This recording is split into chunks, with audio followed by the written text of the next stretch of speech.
adoption at your hospital where you are based, and how have these matrices as per you evolved over a period of time? Can you throw some light on this?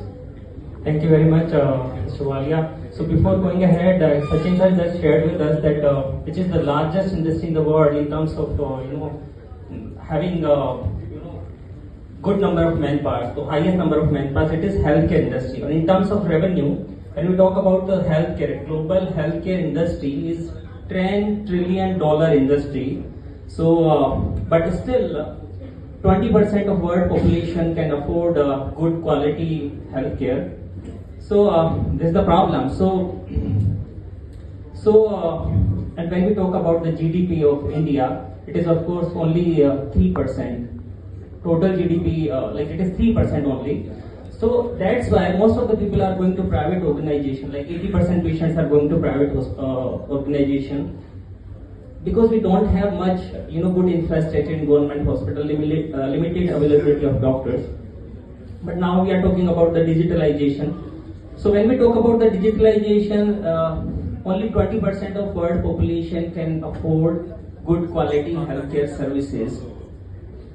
So when we talk about the quality and safety of the patients, we are not talking about the medical negligence, we are talking about the medical error.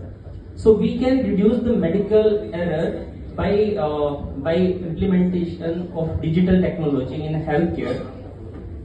I'm giving you one example. So according to WHO, 10,000 medical problem patients have, like this diseases have. Approx 600 signs and 500 symptoms, and approx 1,000 radiological lab investigation. So it is very difficult for doctors to analyze all of these things, and then according to their expertise they need to make the diagnosis.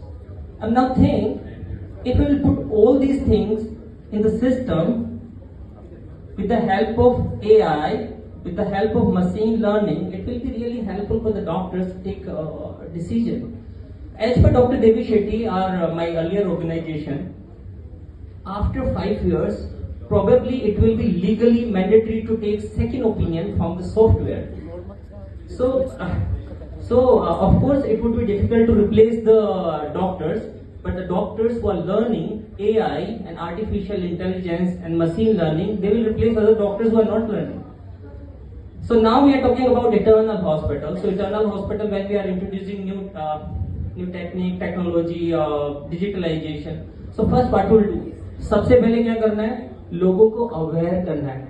And there are 3 concepts. Why we need to do it? Why we need to do it? First, we need to make them understand why it is required. Second, what we need to do it. And third is how. When we are working in that direction, why, what, and how, people will understand.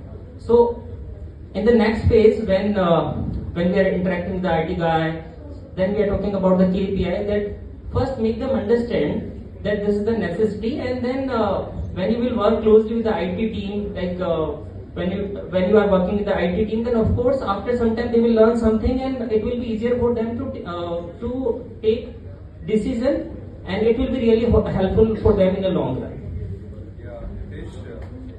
Yeah, Nitish, I think you touched a very important thing, and while you were speaking, you touched a very important aspect, which is, reduction of medical errors with adoption of digitization. So I think when we talk of this electronic health records, we talk of continuity of care. This is one element which is very important and critical, reducing the medication errors. That's one part of it.